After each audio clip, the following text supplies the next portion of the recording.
नमस्कार दोस्तों, एक बार फिर से मैं आप सबका स्वागत करता हूं आपके अपने परिवार स्वाध्याय सीरी में।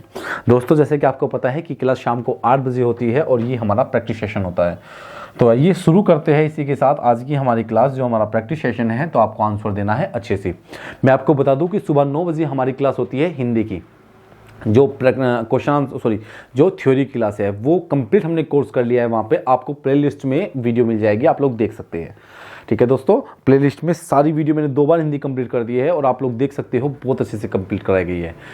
और कुछ दिनों के बाद शुरू करेंगे दोबारा से, लेकिन मैं कहूँगा कि आपको वहाँ पे पढ़ लीजिए अभी, जब तक नहीं हो रही शुरू। जब शुरू हो जाएगी तब शुरुआत से कर लेना, तो आपको डबल फ़ायदा हो जाएगा। तो आप लोग जाइए और प्लेलिस्ट से देख लीजिए। आइए शुरू करते हैं आपके पहले क्वेश्चन के साथ। पहला क्वेश्चन क्या कहता है कि नाविक का सही संधि विच्छेद क्या होगा। नाविक का सही संधि विच्छेद क्या होगा। मैंने आपको एक ट्रिक बताई थी दोस्तों कि यदि ये या वे से पहले आधा अक्षर आ जाए तो क्या होगा। अगर यहाँ पे ये सब ना देके आपको दे देता कि इसमें संधि पहचानी कौन सी है, तो कैसे पहचानते हैं, ठीक है ना। तो ये आपका यण संधि हो जाता। क्या आपका यण संधि हो जाता, ठीक है ना। क्या हो जाता, यण। लेकिन वे और ये से पहले कोई आधा अक्षर नहीं आया, बल्कि ये और वे के साथ कोई मात्रा आ गई लेकिन आधा अक्षर नहीं आया, तो क्या हो जाएगा, आपका अयादि संधि हो जाएगा। क्या हो जाएगा, अयादि संधि हो जाएगा। क्या हो जाएगा, अयादि संधि हो जाएगा। ठीक है, तो आइए शुरू करते हैं हम लोग। यहाँ पे देखते हैं अपना नाविक। नाविक का संधि विच्छेद कैसे करेंगे। हमने देखा ये क्या है, नाविक। वे आया है और वे पे आधा अक्षर नहीं आया, अयादि संधि। अब अयादि संधि नियम देखिए। अयादि संधि में 2 नियम लगते हैं, या तो ए के साथ ए आ जाए या ओ के साथ ए आ जाए। तो ओ के साथ आएगा वे बनेगा, ओ है कंफर्म हो गया। वे बना है तो ओ के साथ आया होगा। क्या, ओ के साथ। तो क्या हो जाएगा, ये हो जाएगा 9 + 1। ये क्या हो जाएगा, यहां से हो जाएगा ओ + ई। क्या बन जाएगा, ये बन जाएगा आपका आवी। क्या बन जाएगा, आवी बन जाएगा। क्या, आवी। तो यहां से हो जाएगा नाविक। क्या हो जाएगा, नाविक। क्या हो गया, नाविक हो गया। तो ऑप्शन नंबर बी इसका राइट आंसर क्या हो जाएगा, नाविक। ऑप्शन नंबर बी आपका राइट आंसर हो जाएगा। संधि कौन सी है, संधि है अयादि संधि। कौन सी है, अयादि संधि है। कौन सी संधि है, अयादि संधि। तो आइए अयादि संधि क्वेश्चन नंबर 2 को देख लेते हैं। क्वेश्चन नंबर 2 क्या कहता है, उज्ज्वल का सही संधि विच्छेद क्या होगा। बहुत फेमस क्वेश्चन है, अक्सर आपके एग्जाम में आपको देखने को मिल जाएगा। तो उज्ज्वल का संधि विच्छेद बनाना है, उज्ज्वल का। तो क्या हो जाएगा, उज्ज्वल।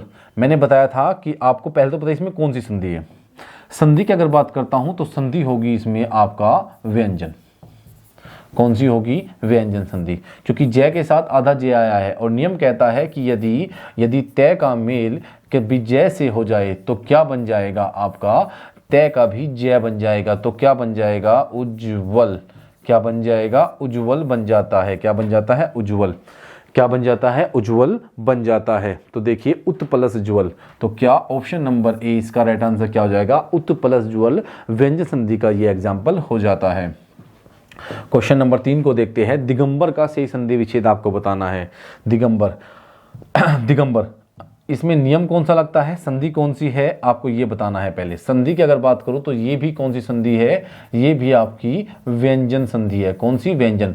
पता लग जाता है, वहां पे स्वर का मेल होता है, यहाँ पे स्वर का मेल नहीं होता, स्वर संधि। वहां पे क्या होता है, आपका विसर्ग का मेल होगा तो विसर्ग संधि, स्वरों का मेल होगा स्वर संधि। स्वर और व्यंजन या व्यंजन और व्यंजन का मेल होगा, क्या होगा आपका, व्यंजन व्यंजन का मेल नहीं होता, स्वर और व्यंजन का मेल होगा तो क्या होगा, आपका व्यंजन संधि हो जाएगा। व्यंजन का मेल होता है, सॉरी व्यंजन का भी मेल होता है, तो व्यंजन या स्वर या व्यंजन का मेल होता है तो क्या, स्वर संधि। अब देखिए क्या आया है, दिगंबर, अर्थात क्या होगा, नियम कहता है यदि किसी पहले वर्ण का मेल किसी सघोष वर्ण से हो जाता है, क्या, या किसी स्वर से हो जाता है, सघोष वर्ण में स्वर भी तो आते हैं, तो कै का क्या बन जाएगा, कै अपने तीसरे, मैं आपको पूरा नियम बताता हूँ। यदि किसी प्रथम वर्ग का मेल किसी भी वर्ग के तीसरे चौथे से हो जाता है, या किसी स्वर से हो जाता है, या यह रे ले वे अंतस्थ व्यंजन से हो जाता है, या किसी स्वर से हो जाता है, तो पहला अपने तीसरे में बदल जाता है।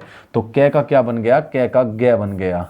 क्या बन गया, गे बन गया। तो क्या बना, दिक + अंबर। क्या बना, दिक + अंबर। ऑप्शन नंबर डी इसका राइट आंसर क्या हो जाएगा, दिगंबर हो जाएगा।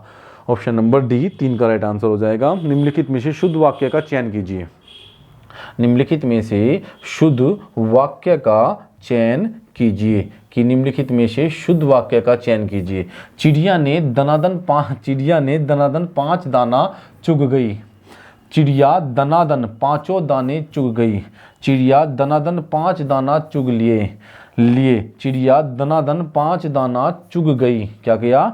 चिड़िया दनादन 5 दाना चुग गई। देखिए, चिड़िया ने दनादन 5 दाना चुग लिया, गलत हो गया, चुग लिया। चिड़िया ने दनादन 5 दाने होता, यहाँ पे क्या हो जाएगा? ये गलत हो जाएगा। चिड़िया दनादन 5 दाना चुग लिए, ये भी गलत हो जाएगा। 5 दाने चुग लिए होता, ठीक है ना, तो ये भी गलत हो गया, ये भी गलत हो गया। चिड़िया दनादन 5 दाना चुग गई, क्या हो गया? 5 दाना, गलत हो गया। 5 होता है, सॉरी ये भी गलत हो गया। तो ऑप्शन नंबर बी इसका राइट आंसर क्या हो जाएगा? ऑप्शन नंबर बी हो जाएगा, चिड़िया दनादन 5 दाने चुग गई। क्या किया? चिड़िया दनादन 5 दाने चुग गई। छठा क्वेश्चन क्या कहता है? निम्नलिखित में से शुद्ध वाक्य का चयन कीजिए। निम्नलिखित में से शुद्ध वाक्य का चयन कीजिए। भारत में चंद्रयान 2 लॉन्च किए हैं। भारत में चंद्रयान 2 लॉन्च किए हैं। भारत ने चंद्रयान 2 लॉन्च की है। भारत ने चंद्रयान 2 लॉन्च किए हैं। भारत ने चंद्रयान 2 लॉन्च किया है। तो क्या हो जाएगा? राइट आंसर बताइए आप लोग, क्या हो जाएगा? ए, बी, सी।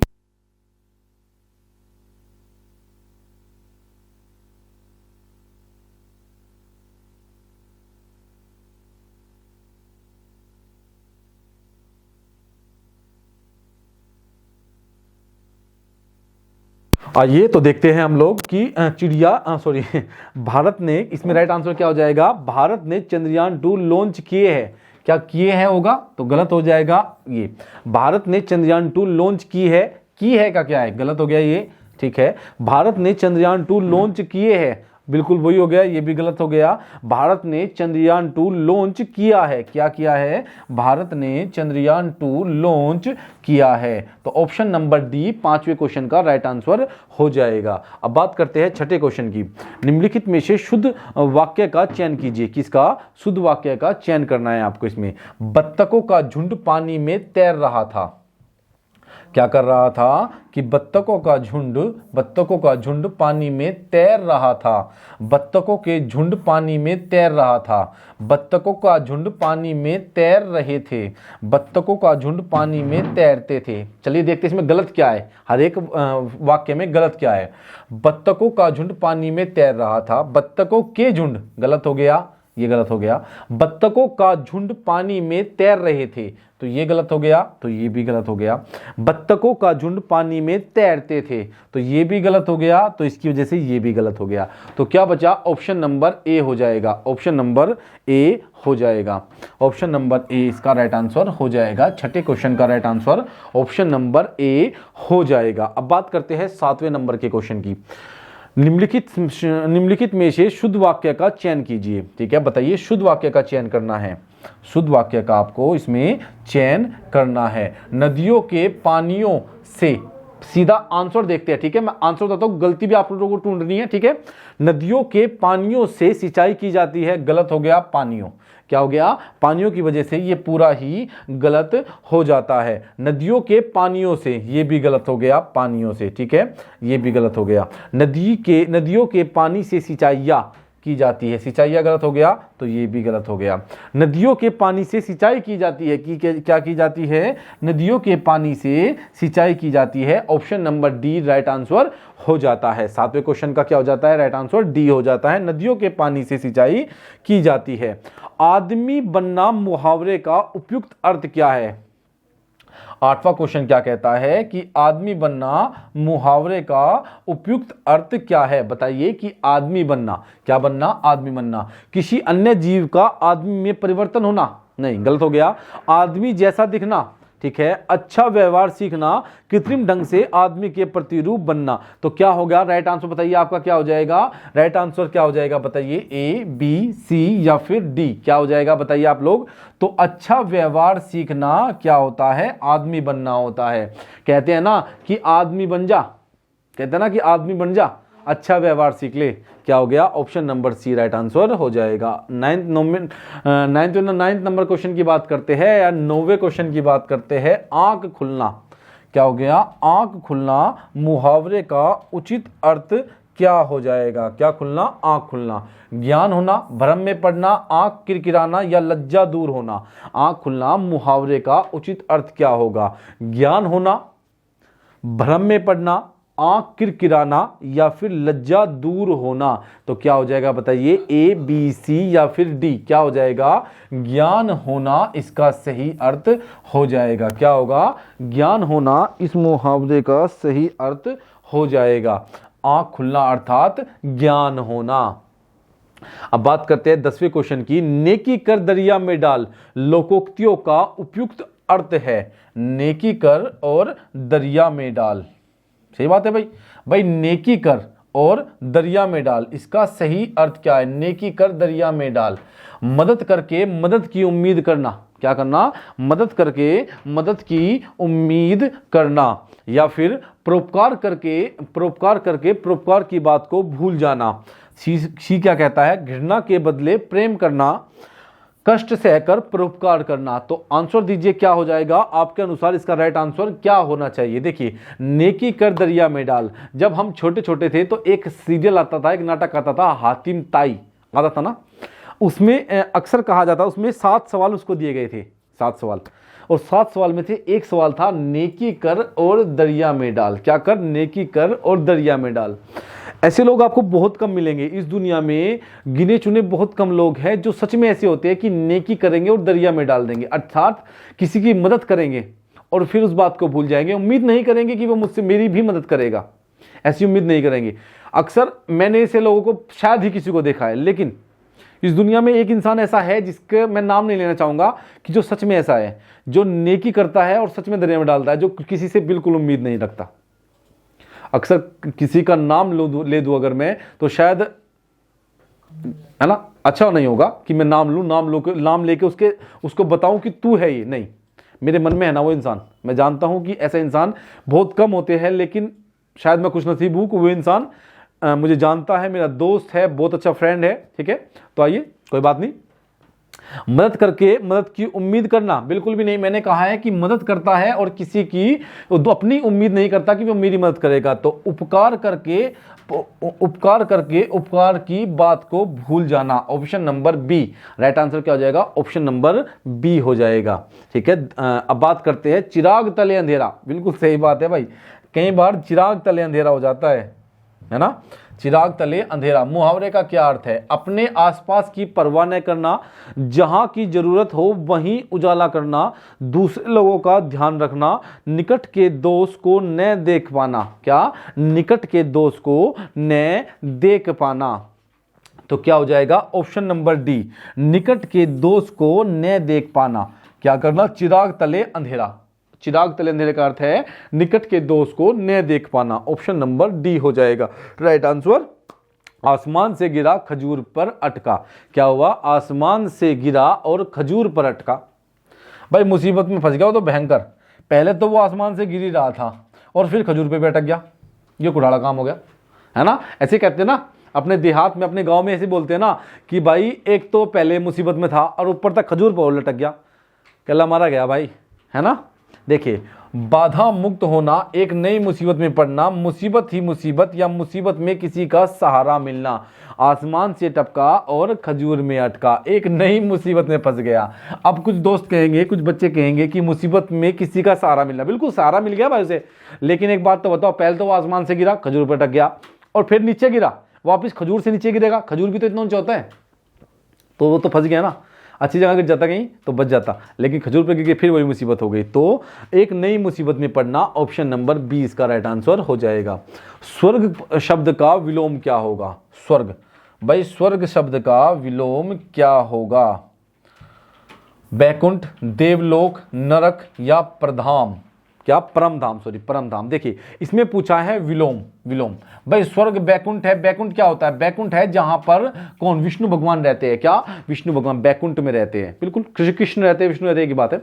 आपका बैकुंठ हो गया, एक तरह से स्वर्ग ही मान सकते हैं। देवलोक अर्थात देवताओं का लोक तो स्वर्ग ही है।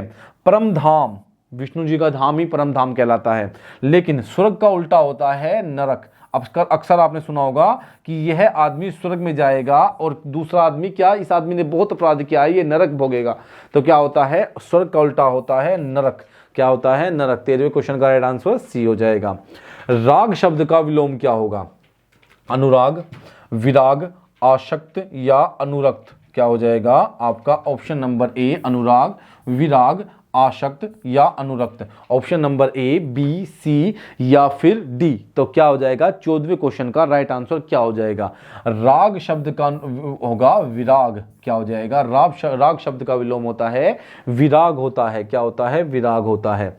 अगर आप लोगों इतने सारे आप लोगों को लगता है कि क्वेश्चन आंसर जो आते हैं ये कि विलोम शब्द अलग से हमको कराया जाए, तो इसी क्लास में अगर आप लोग प्लेलिस्ट चेक करोगे तो आपको पर्यायवाची लगभग 100 प्लस पर्यायवाची कराए हैं और 150 या 200 के आसपास मैंने आपको विलोम शब्द कराए हैं।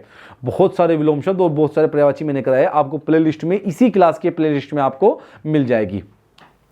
सूक्ष्म शब्द का विलोम क्या होगा? देखिए सूक्ष्म शब्द का विलोम क्या हो जाएगा?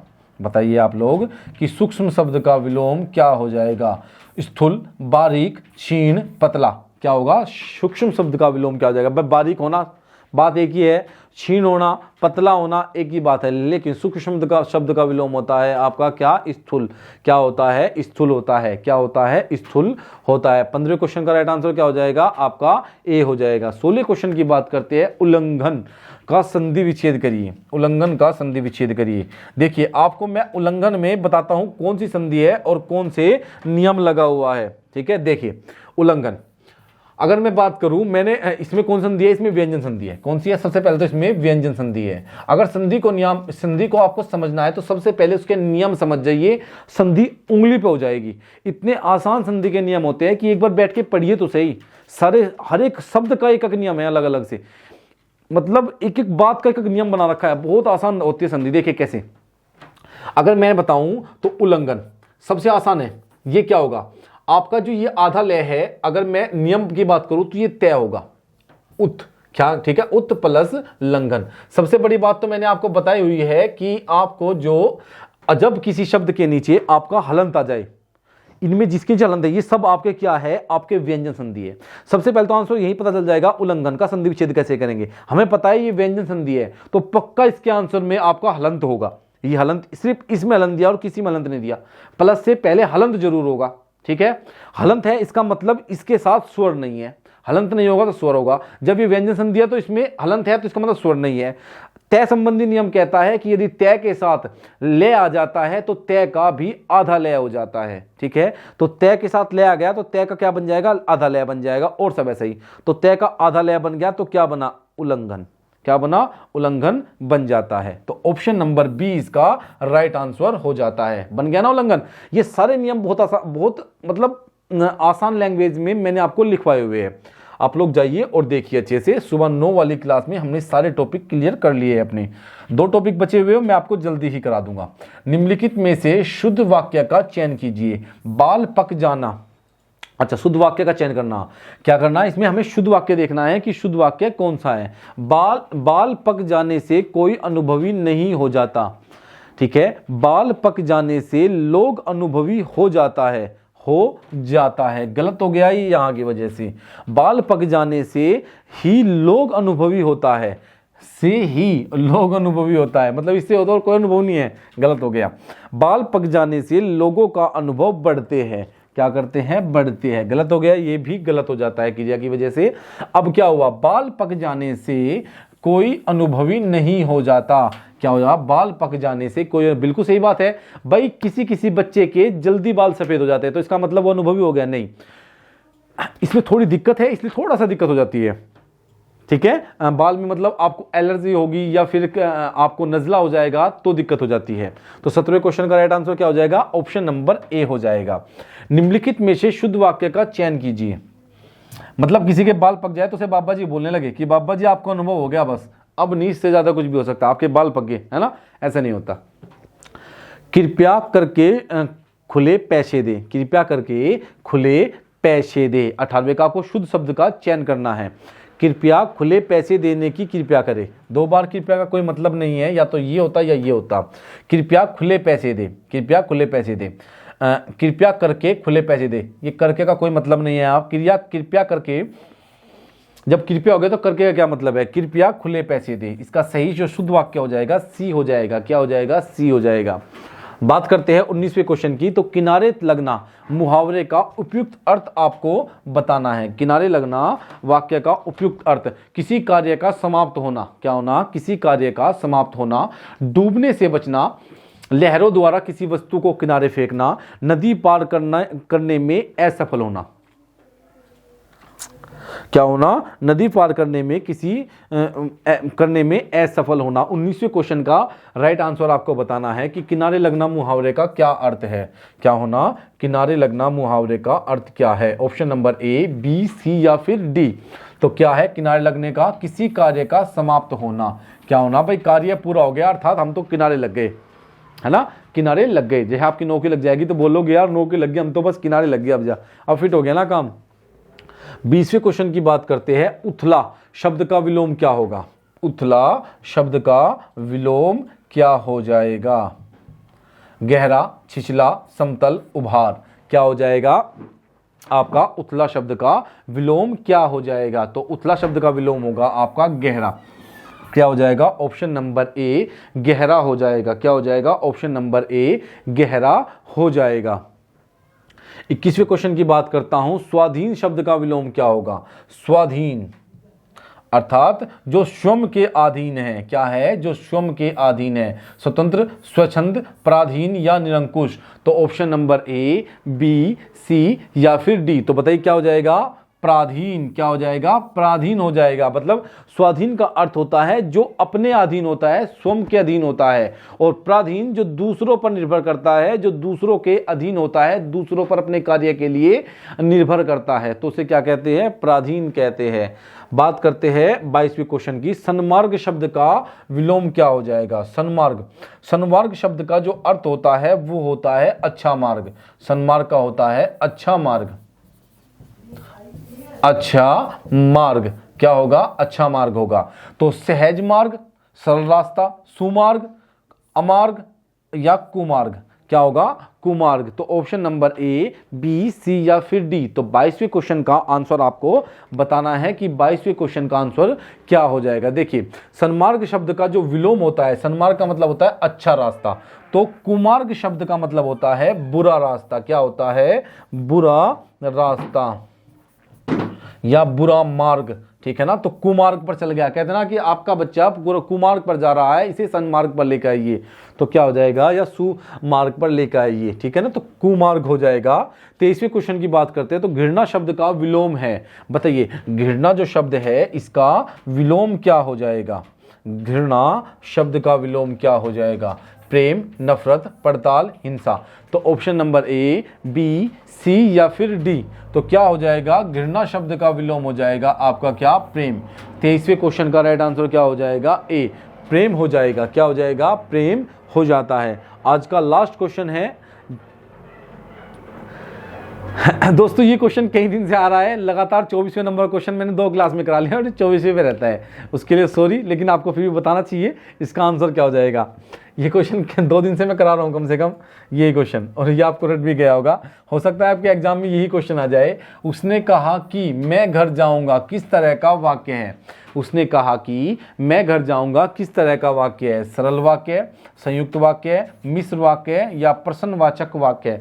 तो क्या होगा आपका, ये हो जाएगा आपका मिश्र वाक्य, ऑप्शन नंबर सी। तो ये आपका आखिरी क्वेश्चन था, ये आपका लास्ट क्वेश्चन था। आज हमारे इसमें 24 ही क्वेश्चन थे, तो ये पूरे हो जाते हैं दोस्तों। सुबह 6 बजे मैडम करंट अफेयर क्लास लेती है, बहुत अच्छी सी क्लास ले रही है मैडम। आप लोग जाइए और अच्छी सी क्लास लीजिए, क्योंकि आपके 40 प्लस क्वेश्चन तो मैडम स्टैटिक जीके के ही करा देती है, और तो करंट अफेयर के अलग रहे, और फुल डिटेल में सब कुछ चलता है। और आधे घंटे में मैडम इतना कुछ आपको करा देती है। लेकिन जब आप हमें पूरा 1 घंटा दोगे, जब आप हमें पूरा 1.5 घंटा दोगे, आप कहोगे कि आप हमें 1 घंटा पढ़ाइए, जब आप इतना सपोर्ट करोगे हमें, तो सोचो मैडम कितना अच्छे से पढ़ा सकेगी आपको, कितना ज़्यादा करा सकेगी आपको। और 8 बजे मैडम बायोलॉजी क्लास लेती है, बहुत अच्छी सी मैडम पढ़ा रही है, और बहुत सरल लैंग्वेज में मैडम पढ़ाती है।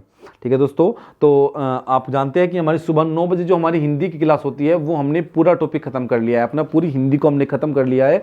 2 टॉपिक बचे हैं, छंद और अलंकार, जिसको हम थोड़े दिन के बाद करेंगे। अभी टाइपिंग से मैं उनको कराऊंगा जब वो टाइप हो जाएंगे, अभी थोड़ा टाइम लग रहा है, उसके बाद हम उन्हें अच्छे से करेंगे। शायद मैं उनसे मंडे में शुरू करें या उसके बाद करें, है ना।